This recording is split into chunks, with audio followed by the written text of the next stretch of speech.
Hello Goths and Scholars, and welcome to another Recorded Gothic episode. When I thought I'm going to do another Recorded Gothic summary video, I asked around what people think I should do it on. And a lot of people responded, do it on a Raven. Now this put me in a bit of a bind because Recorded Gothic is all about Gothic short stories, chapter books, but not poems. However, I made a compromise. Don't get used to it. It doesn't happen often. Poe wrote The Philosophy of the Composition, and it's an essay he wrote about how to write a poem, and he based it about his writing of The Raven. This video is going to be all about how he writes his stories and how that worked with The Raven. So, firstly, the Philosophy of Composition was first published in Graham's magazine in April 1846. The essay was published at the height of The Raven's success. When The Raven came out, it was huge. People loved it.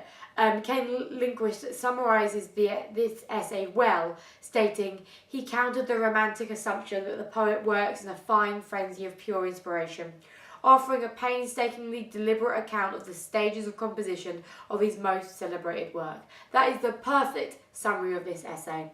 He throws away the romantic assumption that people just write, I saw a beautiful woman, I can write a poem, I can do this, I can do that. He takes it and he changes it. He says, no, there are some very deliberate theories and steps that I follow, and it helped me make my best poem. So the unity of effect is basically the defined set of rules Poe set out for writers who want to give a certain emotion to their reader. They want their reader to walk away from the text feeling this certain emotion. To instill this, there's a few steps. So I'm going to go through the list of things Poe says you need to do. And I'm going to do it in the cheesiest way I can. Number 1, it must be short enough to read in one sitting. Poe states the initial consideration was that of the extent. If any literary work is too long to be read in one sitting, we must be content to dispense with the immensely important effect derivable from unity of impression. In other words, you can't say what a reader will feel at the end of a piece if that piece is read over a few days, weeks or months. If 2 sittings be required, the affairs of the world interfere and everything totally is at once destroyed. That's a great quote. I can't say it better than that. I think it speaks for itself. What he's saying is they have to read it in one sitting, otherwise they start thinking about other things. If they read some go to work, they're going to be thinking about work. When they go back to reading it, they're going to be associating it with work. It doesn't really work. They have to read it all in one sitting, according to Poe, to get the desired effect. Number 2, choose your impression. So in this part of the essay, Poe says that he was concerned with the choice of impression or effect to be conveyed here. He may as well observe that throughout the construction, he kept steadily in view the design of rendering the work universally appreciable. In other words, he wanted to choose something that everyone can relate to. Everyone has seen, everyone has felt. It's something everyone can relate to. And he went with the idea of beauty when it comes to The Raven. Just the concept of beauty. Just start with that concept. The impression of beauty. I'm kind of regretting this cheesy thing that I'm doing, but I'm going to have to do it now. Number 3, the tone. But this section of the essay, it's a very short one, and it's just Poe saying, I needed to choose what I was going to write about. So he was writing about beauty, but how was he going to write about it? And he chose in a sad way. He decided to write about sadness.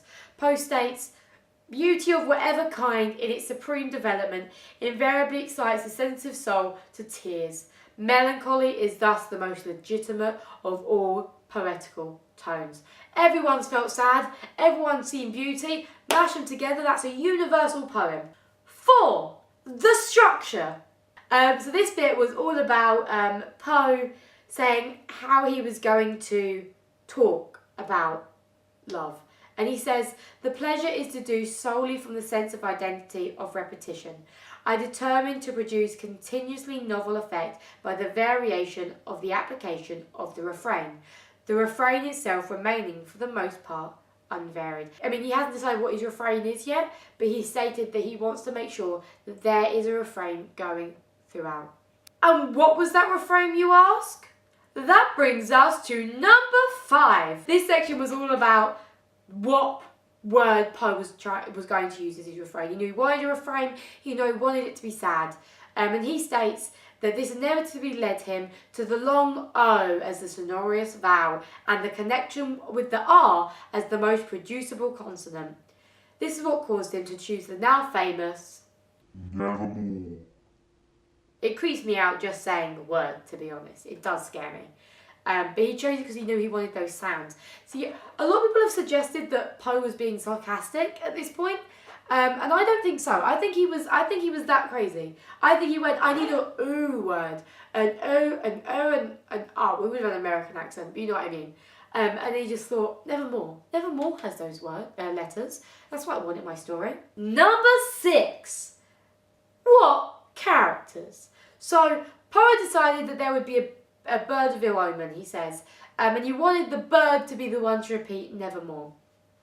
Now, he states, never losing sight of the supremeness or perfection at all points, I ask myself, of all melancholy topics, what, according to universal understanding of mankind, is most melancholy? Death was the obvious reply. I mean, that is just such a beautiful response, don't you think? He's saying that death is something we can all relate to, and that's what I'm going to talk about. I'm going to talk about... He's basically chose the best things in the Gothic to write about. Death, beauty, melancholy, and a bird. Maybe not the bird. But you see my point. It's a very good poem. And he knows this. Due to the fact he knew he wanted it to be about death, of course, in true Poe fashion, he wrote about a beautiful woman dying. Because that's what Poe does in a lot of his stories. And thus was born Lenore. No, not that Lenore. No. Lenore. That's better. Number 7. Okay, so at this point, Poe talks about how it would begin and end. The rest of this section basically just talks about how Poe knows he wanted the raven to knock at the door, and then he knew he wanted it to land on the bust. He says, I made the bird alight on the bust of Pallas, also for the effect of contrast between the marble and the plumage, it being understood that the bust was absolutely suggestion by the bird, as in the bird chose to sit on there.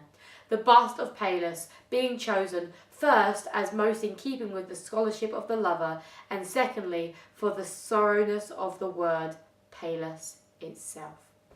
Here, Poe really reveals himself to be a poet. I may talk about how he's an amazing Gothic short story writer, but just the thought that went into the bird just landing on the bust. Like, obviously you know all that bust must obviously represent something. You didn't know it represented everything. And also the Poe thought about the marble against the plumage. He wasn't making a film. They didn't have those. He wasn't making a film. He was creating a poem. He was creating the images in someone's mind so clearly. And I really think it's absolutely classic Poe. So yeah, that's it for today's video. Please let me know if you'd like me to make more essay-like videos, or if you prefer the summary videos. I really enjoyed making this one, probably more than I enjoyed making the summary videos, because sometimes it can be a bit boring just going over a Poe's text and just talking to the camera about something that you probably understood the first time. But this essay was a little bit more difficult to understand, and I think I did a good job at succinctly putting it for you. If I was just a little bit sleep deprived, I'm still here for you. And you know how I'm going to sign off. I'm going to say, remember to read more Gothic and make the nightmares fear you. I've been Sadie B. This has been Recorded Gothic. You've been fantastic. Sadie B, signing off.